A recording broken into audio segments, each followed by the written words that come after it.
You're listening to Rendezvous with the Writer with Bobbi Jean and Jim Bell, only on LA Talk Radio.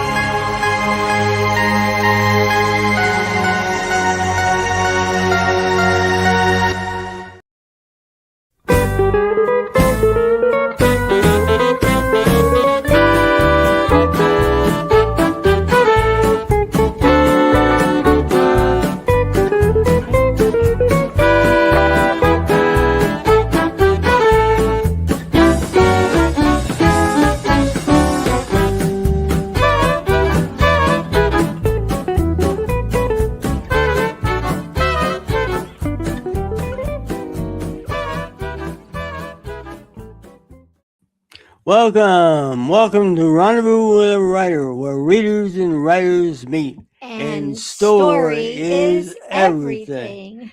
We're your hosts tonight, Jim and Bobbi Bell. You just been listening to Hot Texas with a Hot Texas Weatherman with our friend Alex Dormont. Yes, and we're so delighted you're with us. This is episode 170 when you go looking for the replay of it. That's a lot of books. Well, we got 170, at least 170 books. Probably that's right. double that. You are so right. We hope that you read with us, especially as we get into tonight's conversation. Jim, who's joining us? We have Henry C. Park, film editor to West Magazine. Hello, Mr. And Henry. The author of this great book, The Greatest Westerns Ever Made, and the folks who made them. And then who else is joining us? Special guest, Paul Andrew Hutton. The Undiscovered Country. Absolutely blockbuster of a book. And Paul, you can see we really read because we have a whole lot of Post-it notes and places that we wanted to remember in here. I love to see that. Well, we are. Yeah, we're so delighted to have you both. And Henry, I know we got the book to you last fall too. And have you been enjoying? This is an amazing read. It is a fabulous read. And I am just, I'm a film historian. I'm not a history historian.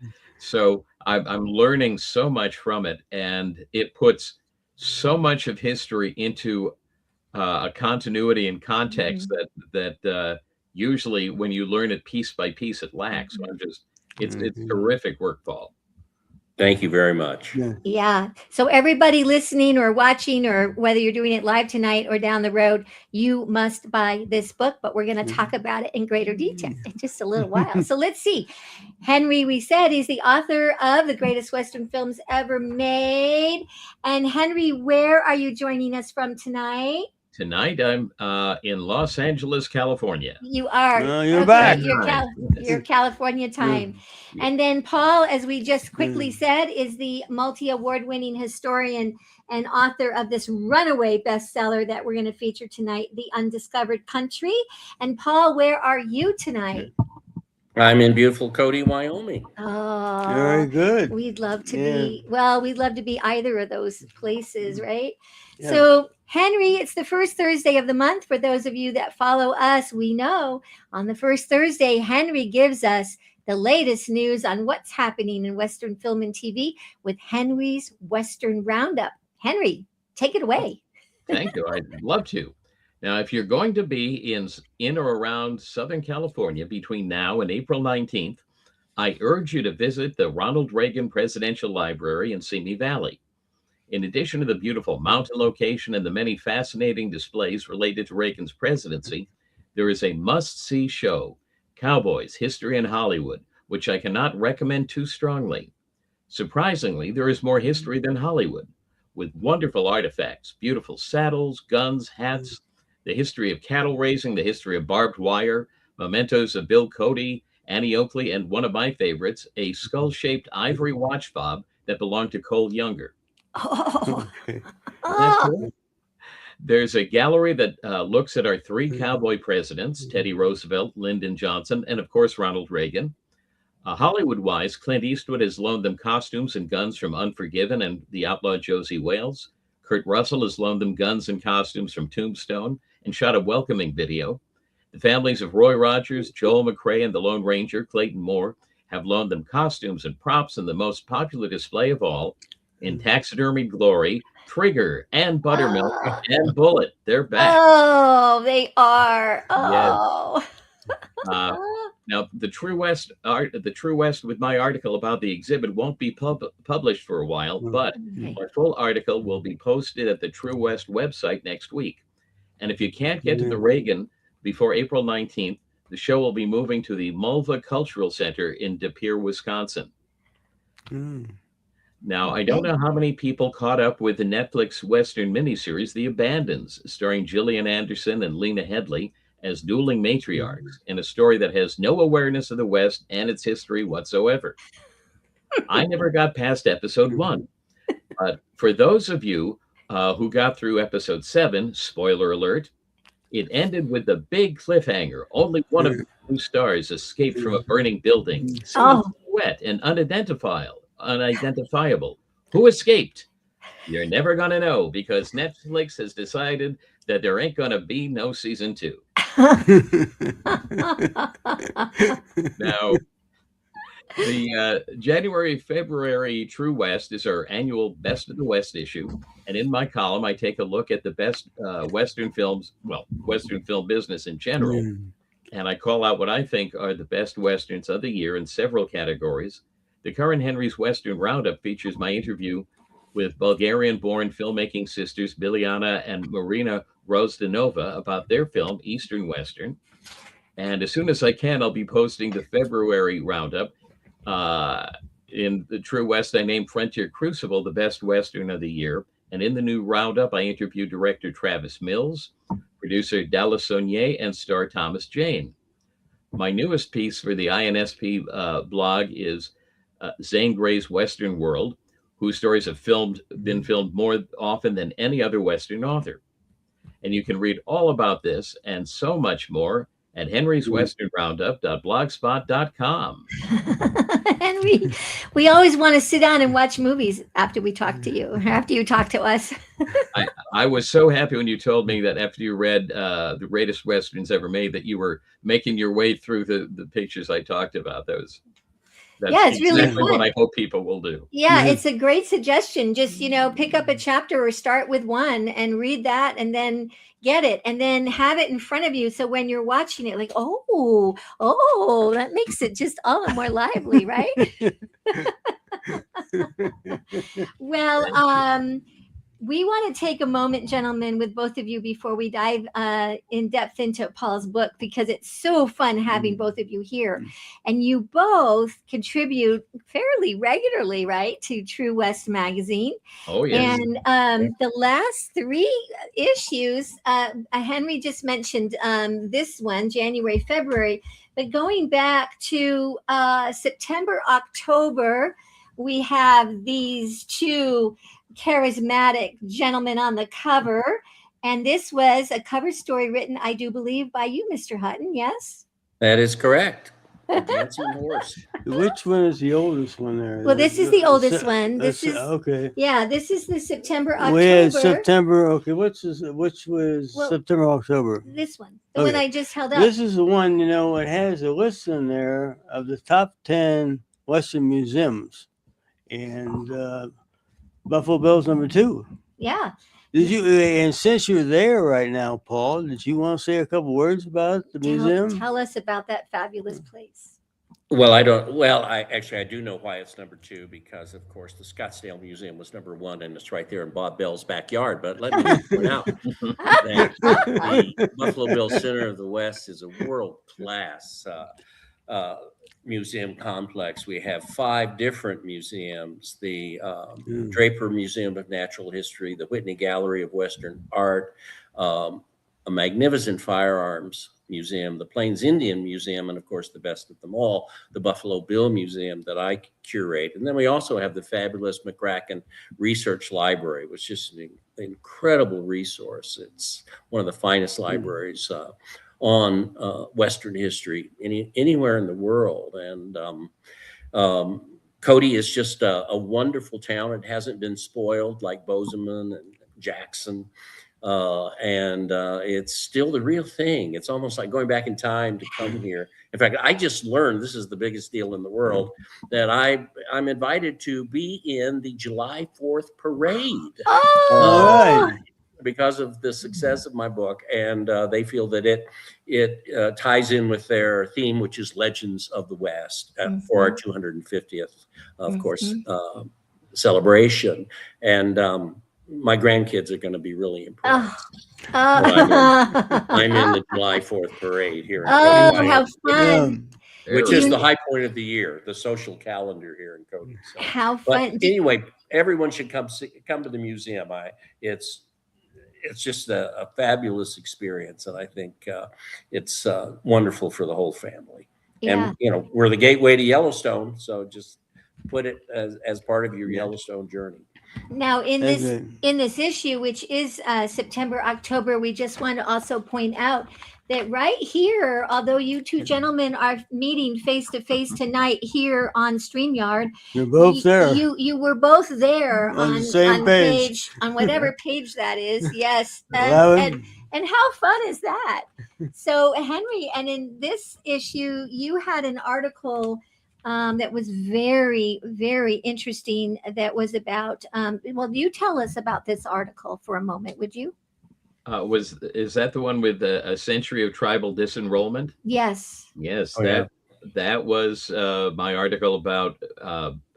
It was initially I was just looking at the new movie, You're No Indian, which is about the movement to try and disenroll members of various tribes, especially ones that own casinos, because it means that there are less people to divide the money with, which sounds very cynical, and it is. But what I found when I started looking into this was that, in fact, tribal disenrollment had been going on for about a century, going back to with the passage of the Dawes Act, where it became a valuable thing to be able to prove that you were a member of a tribe. And that meant, of course, that other people had a profit motive to disprove your membership. And that's what the article is about. And it's funny because some ancestors of my wife were caught up in this. So it was it's a fascinating subject. And in fact, I am working on a book on it. Oh, that's exciting, Henry. Well, and then as we mentioned, you had the cover story in this issue. Do you want to speak just for a moment about that story, Paul? Sure. It's a distillation out of one of the chapters of the book, The Undiscovered Country, and it's called The Dancing Horse, and it's the story of the death of Sitting Bull and how Buffalo Bill attempted to save him, but was thwarted by the machinations of the Indian Bureau. And then Sitting Bull was, of course, essentially assassinated during the arrest. And Buffalo Bill himself said it was cold-blooded murder, and just a great tragedy. And the wonderful story that's connected with him is Cody had given Sitting Bull the gray prancing horse that he had ridden in the arena during his season with the Wild West, and that horse had been trained to dance to the guns going off. And when they were bringing Sitting Bull out of his cabin, and the horse had been saddled for him to be put on during this arrest by the native police force, all hell just broke loose. Shots were fired. Sitting Bull was killed immediately, and then the horse began to dance. And the firing stopped for a few seconds, and then it began again. But talk about a real ghost dance. This was I just thought such a powerfully symbolic moment, marking the end of a way of life. And to me, the Dancing Horse is such a great story. And then Cody bought the horse from the family, and it led the parade into the World's Fair in Chicago in 1893. So kind of a very tragic story, but a very poignant one as well. Yeah. Yeah. Well, and then in the November-December issue, let's see. In the November-December issue was an article. Jim, what was that article about? Lucretia, this is Cody's rifle, right? Yeah. Lucretia Borgia. Well, there's a lady's name from the past, I'll tell you. It was at the time a famous play based on work by Victor Hugo. And that's where Cody, got the name. I don't think he was steeped in the classics or Italian history to know the true story of Lucretia Borgia. But that was the rifle that, of course, the 50 caliber single shot that he used to earn his nickname, Hunting Buffalo for the Kansas Pacific Railroad. And it is prominently displayed in my museum. I consider it a piece of the true cross. This is one of the great artifacts of Western history. The stock was broken off years later. He had been hunting. He had wounded an elk, and he went to dispatch it, by hitting it over the head, and broke the stock on the rifle, which broke his heart. He loved that rifle, so he saved it all those years. Yeah. That's it's just interesting. Okay, now we had one more. We have Daniel Oh Boone's. yeah, from the current issue. And last time we were all together, we pointed out how many friends we have that are in this issue. But this one, again, because we've been reading Paul's fabulous book, this one got our. Tell us, Jim, what's this one? This is Daniel Boone's. This was his personal rifle, and called Old Tick Liquor. It's kind of inscribed on the handle on the butt of the rifle, and they did a lot of research to make sure it's authentic. Because a lot of these firearms are kind of, you get duped with them. Yeah. Long rifle, is that right, Paul? Long rifle, yes, is that the term? Yes. Yeah. Mm-hmm. And you talk about, of course, Daniel Boone is one of the main characters in your book. And before we move on a little bit, is there anything you'd like to say about that firearm and Daniel Boone? Well, of course, Boone had many firearms. There's a wonderful story connected to it, which I tell in the book, when he was out night hunting for deer, and they were carrying torches. And of course, he was an unerring shot. He never missed. And he saw these brown eyes reflected in the bushes nearby, and took careful aim, and was just about to fire his rifle when suddenly he stopped. And out from the bushes came a beautiful woman, and that was Rebecca, who would become his wife. And that's kind of one of those print the legend stories, Henry. Yeah, it is. You'll be familiar with those from the movies. But that was too good to leave out of my book. How Daniel cried. Well, and that story made me fall in love with Rebecca. Actually, I wanted to know more and more about that beautiful woman and her years with Daniel Boone, which we can talk about in a couple minutes. Well, this is just too much fun. I hope you're having fun. Are you both having fun? Are you having fun? Yeah. Okay, oh, yes. Good. Okay, good. Absolutely. We're going to step away for just a moment. Are you a writer? Our sponsors, Blue Cottage Agency and Clicks by Madison, are standing by to assist you, and they have a special offer just for our writing friends. When we come back, we're going to be talking more with Paul and Henry, and we'll be getting into greater depth about this fabulous must-have book. You need to buy it now. And so don't go away. We will be right back. Authors, welcome home. Every author needs a website, a home base for their brand. Professionally showcase your books and brand with a custom website landing page starting at $369. BlueBookshelf.com. It's a great feeling to be home. Contact the Blue Cottage team today to get started. Welcome back to Rendezvous with the Writer. We're talking with Henry Park and Paul Hutton, and we're having a good time. As Bobby said. Paul, we want to read a little bio here. Paul Andrew Hutton is the author of The Apache Wars, He is an American cultural historian, author, documentary writer, and television personality. He is also a distinguished professor of history emeritus at the University of New Mexico, a former executive director of the Western History Association, a past president of the Western Writers of America. He currently serves as interim curator of the Buffalo Bill Center of the West in Cody, Wyoming.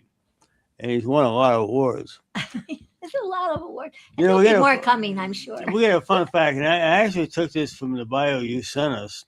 A fun fact you may not know about Paul is he's an actor. Among other roles he played, Dr. Paul Hutton, he played himself in the movie Naked Gun 33 and a third.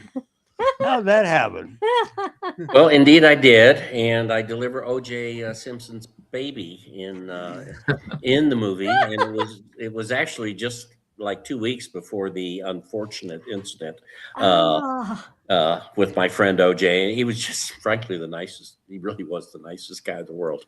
And then, of course, we saw another side. Although I will point out, he was acquitted by a jury of his peers there in lovely Los Angeles, California. But anyway, my friend David Zucker is a huge Davy Crockett Alamo buff, and that's the source of our friendship. And I had gone out to Hollywood and was working on a script out there for 2 years on Davy Crockett, which we finished and which we were paid $1 million for. He got most of that, and I got a very small part. But nevertheless, the movie was never made, which is a sad story that is often repeated in Hollywood.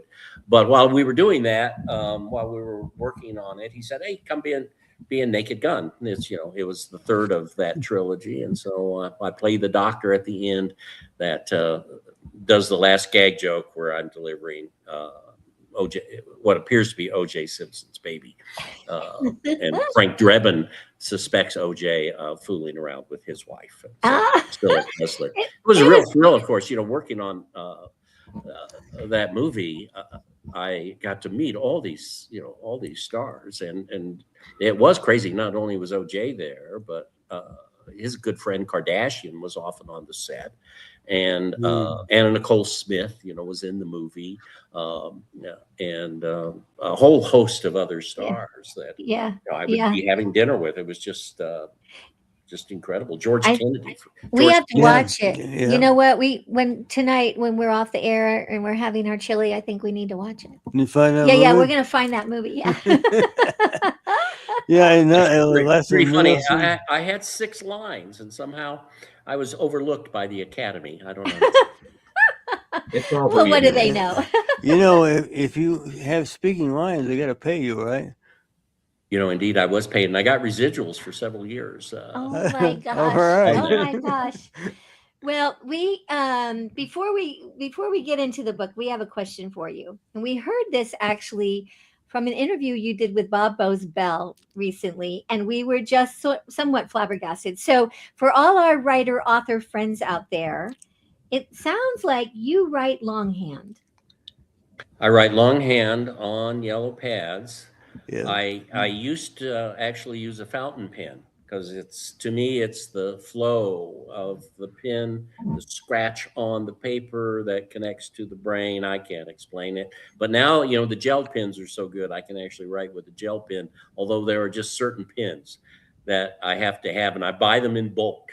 Years ago, Dee Brown told me that he typed. He was way ahead of me, even though he was much older than me, but he couldn't find the ribbons, so he would buy the ribbons in bulk, because he had to have a particular kind of typewriter, and it's just a quirk, And my wife Tracy types everything, and then I do revisions on the computer, I can do that. Yeah, but I can't create more than a paragraph on a computer. I can do emails and stuff, but I just can't write on that. And of course, I don't know how to type anyway, so it's pathetic. It's a great story. So, how many legal pads did you take to do this? Well, in case I do something, I save all my original manuscripts. I think which will be great for some library someday. Yeah. In ink, and of course they have all my crossouts, and then I have additions and insert pages and all this kind of stuff. So, Do you flip the page over and write on the backside, or are you just writing the, oh, you know? no. Yeah, With you the have to gel on the pen, next- it bleeds through, you know. Right. So so with just one page, and then right.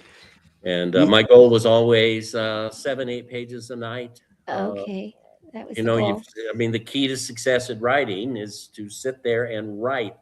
And you know, sometimes you have good nights, and sometimes you have bad nights. You know, I used to always write at night.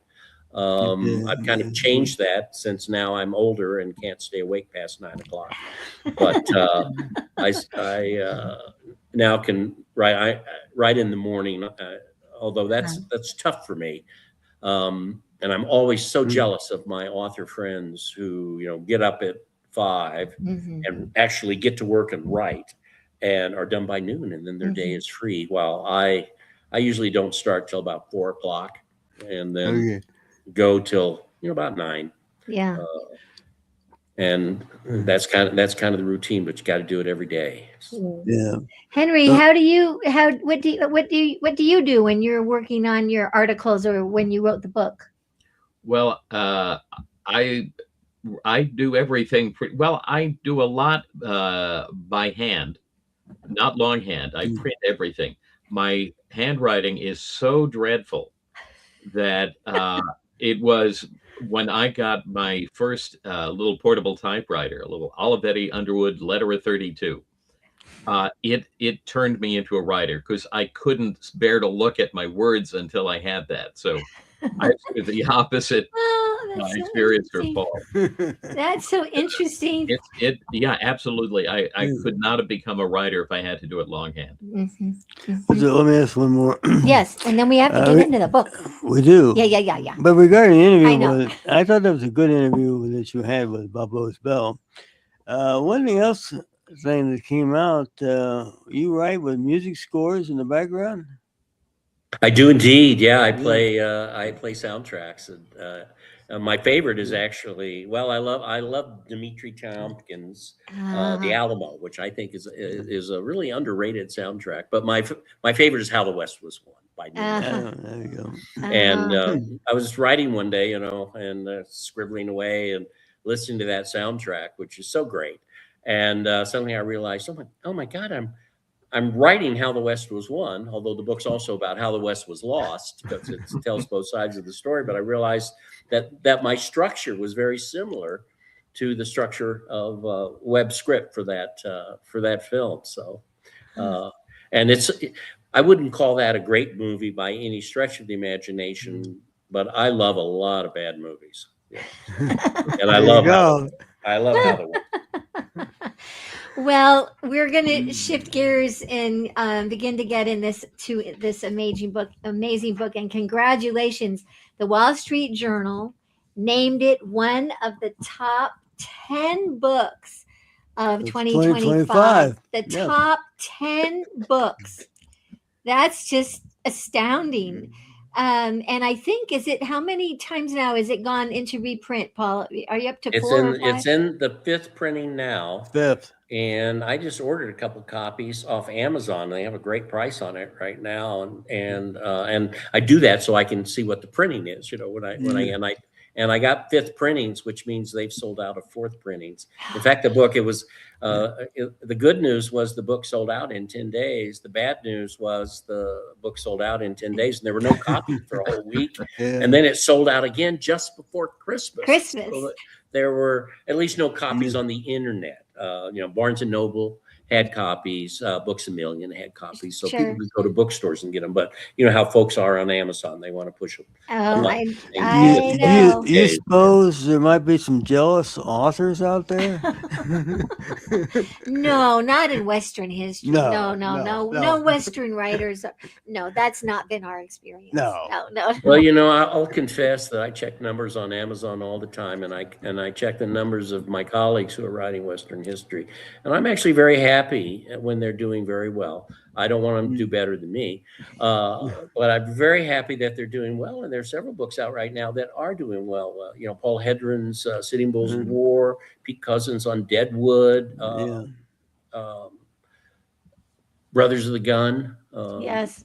that's doing very well, and all of this is just great for all of us. Yes. It raises all ships, and so Yep. congratulations to everyone. So, Paul, what inspired you to sit down and write this book? Well, I mean, it's a long story, and it goes back to when I was 5 years old and became a victim of Walt Disney, like millions of other young Americans, and saw Davy Crockett, and that is truly what hooked me on history. And from seeing that film is why one of the reasons I'm so obsessed, I think, with popular culture and with film, because it's had such an impact on my life. And of course, I grew up in the great age of Western film and television. And 30% of Hollywood's product in the 50s were Westerns. And of course, television, only 3 networks, but they were totally dominated by Western TV shows. So I just grew up seeing the West, loving the West, and it's all Walt Disney's fault. And then later, when I became a college professor, I taught a course called The Western Hero. And I would go from John Smith to John Wayne in this, and Boone, Crockett, Carson, Cody, and then lots of Western film as well. And that then led me to write a couple of specials for the History Channel, because I've done a lot of television scripts. And it was called The Hunter Heroes, and I did Boone, Crockett, Carson, Cody, and that was kind of the genesis of the book. And I'd always been kind of percolating and thinking about it. And finally, after the success of Apache Wars, got the opportunity to do another major book, and sent in that proposal, and it clicked. And the end result, after 5 years and much pain, what is The Undiscovered Country? What someone, and maybe it was Winston Churchill, I can't remember who, Henry might know, but said, if you want to write a book, it's very simple. You just take a knife, you open your vein, and start dipping the pen in blood, and write it. And frankly, that's what this book was like for me, and interrupted by COVID and all sorts of issues that went on. But nevertheless, it may have been painful, but the success is making it all worthwhile. Henry, I was going to ask Henry if he had a question. Yeah, Henry, we know you have a question or a comment that you just can't wait to say. Well, actually, it's a question, which is, of course, your book tells the story of the selling of the West through 7 people. You mentioned Boone, Crockett, Carson, and Cody, and of course you also talked about Red Eagle, Mangus Coloradus, and Sitting Bull. I was just wondering, who was number 8? Who was the last one you eliminated when you were deciding who these people were who would tell the whole story? Well, it was a tough choice, and it was based on chronology.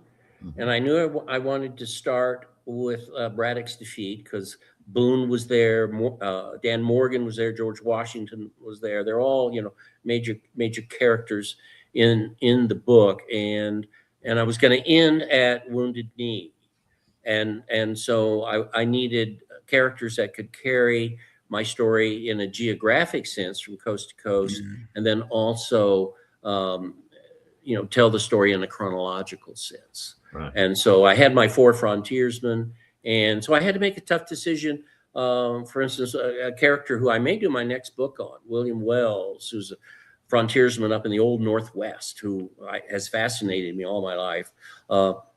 He's just a bit player in the story. So I had to leave him out because I went south and told the story of McGillivray and Red Eagle and the Creeks. And that was to tie in with Crockett, because I wanted to have a thread, so I could use these 7 lives to tie together the whole story of the American West, from colonial times to Buffalo Bill, his Wild West show, essentially 1900.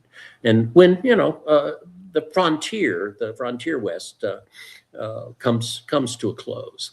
And I think it was something of a daring approach in terms of writing, and it's worked. It just seems to have worked. I wasn't sure it would, but it appears to have done so. It certainly does. I was impressed. What kind of got me, I guess, I started reading, and I think, we're watching these characters grow up. Yeah. I mean, we got young Boone at 20 or younger, and as he gets older, as the life goes on, and several other characters the same way. We got George Washington. He's just a colonel in the militia, before he really became famous. Yeah. It's I Yeah. enjoyed that. I really got into kind of deep into the weeds with the colonial period, and I've had a lot of positive feedback on Yeah. that. I was a little afraid that maybe I'd overemphasized it, but I felt it was important because I see the book as the story of America. And so having, figures like George Washington as sort of major minor characters in the book, it really tied in the birth of the nation itself and the revolution. I mean, here we are at the 250th anniversary of the Republic and our independence. And I thought that was so important, so I could make it clear that I wasn't just telling a regional story, but I was telling a national story. And of course, we go from the forests of Pennsylvania and Alabama and Tennessee and Kentucky all the way to the Pacific coast. Yeah. So, Paul, why does the West matter? Oh my goodness. Well, I think the West is just essential to our soul as a nation, our character as a people. And it really shaped the first epoch of American history, coming up to, the turn of the previous century. And so many of what we take for granted as American characteristics that make us, different, exceptional, doesn't necessarily mean we're better, although I think we are. But nevertheless, it just means we're different, from other peoples around the world. And we're such an amalgam of people from all around the world. What gave them identity? What united, people during a very difficult time when there's a horrible civil war, and 630 Americans are killed in that war? Well, it's the West. It's the West that gave us a sense of unity and also a sense of national character, and allowed us to reject the trappings of the Europeans and all they represented and the mess they had made out of the world. And not that we haven't made plenty of our own mistakes. I don't think quite on the level of the Europeans yet, though. And it allowed us really to have such a distinct identity, as a people. And there's a Tecovas boot ad out right now that I just think is wonderful. And the narrator, as they're trying to sell boots, and it's the little kid's on a train. He's looking out the window, and there's a cowboy galloping in it. And the narrator says, we may not need more people in the West, but we could sure use a lot more West in the people. And I just that's good. That's a good just one. wonderful. I think We haven't that is seen that one. No. wonderful tagline. Makes me want to go out and buy Tecovas boots. Yeah. We're going to step away for just a moment. I am kind of looking at time. We're having such a great time. We are just going to step away and tell you about one of the places you can order the books we're talking about tonight. And that is our Out West Shop affiliate on bookshop.org. And when we come back, Paul and Henry will talk about Western film. Don't go away. We'll be right back. Story is everything. Find a great one on Out West Shop's bookshop. Go to outwestshop.com. Find books and CDs on the menu. Choose Shop Out West on bookshop.org. Browse through featured authors on Rendezvous with a Writer. Explore curated book lists and our featured picks. Add in note cards, calendars, and jigsaw puzzles. One-stop shopping for great gifts. Use the search box to find thousands more titles. Make the switch. Your purchase supports us as independent booksellers. That's our story. Welcome back. Welcome back to Rendezvous with the Writer. Special guest Henry Parks. Special guest Paul Hutton. Bobby said just before the break here, we're going to talk about film a little bit. I think, Paul, one of your favorite ones was The Searchers. Is that right? Well, it is my favorite, I guess, film of all time, although I love films in other genres. I mean, The Wind and the Lion that John Milius is one of my all-time favorites. I love adventure films, of course, but The Searchers to me is just the ultimate statement on America, on the West. Just such a powerful film, and it works on so many levels. And I mean, I love the music in the film so much. The female theme in the film is the old Civil War love song Lorena, and I named my daughter Lorena after the music in that by Max Steiner. So do I love The Searchers? Yes. And people debate, what the greatest Western film is. And I'm sure Henry has, thoughts on this. And when I'm in a more optimistic mood, it's always The Searchers. If I get in a melancholy, dark mood, then it's The Wild Bunch. But Wild Bunch, yeah, Henry, but I think The Searchers wins out overall. Henry, what do you think about The Searchers?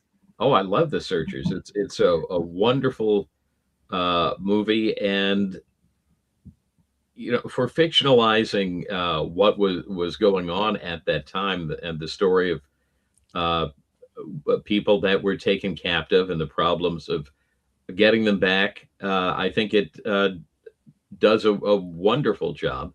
It doesn't deal so much with the problems of what happens to those people when they come back after a long time from captivity, but there are other movies that do that very well also.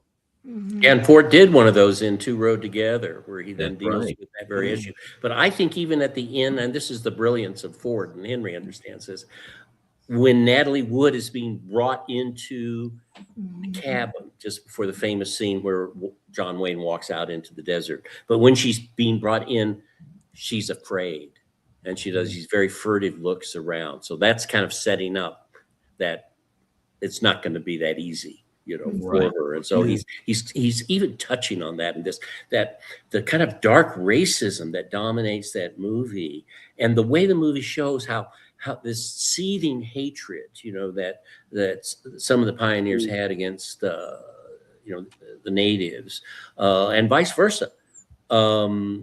Really, I think it is brilliant. And in Undiscovered Country, it's one of the things I dealt with. And I have some pretty brutal scenes in the book. And one of the point I wanted to make was, well, this is why people want to kill everybody. Yeah. This is why you see this kind of racist exterminist talk, and oh my goodness, the John Wayne character, Ethan Edwards in The Searchers is just boiling over, with rage and wanting vengeance. What has happened to the woman he loves and his brother's wife, and his family. So just but of course, yeah. And as you're saying, that the hatred really doesn't come from what we think of as racism. It's all ignorance. This is purely out of experience on both sides. The terrible things that happened to both the white people and the Indians. They have excellent reason to want to kill off everyone they can on the other side. Absolutely. Okay, Jim, call out another film. We have like a minute. We can talk one more quickly. This one, Days Gone By, The Plainsman. Oh, The Plainsman. It's one of my favorite films. It's such bad history. Almost everything in it is incorrect. Although Cecil B. DeMille was such a fanatic for detail that in Custer's office in the film, the wallpaper is right. He took it from a photograph. There's a little statue that's absolutely off Custer's desk, and so that kind of detail is all correct, and then everything else is just kind of crazy. Although he did, even though he was.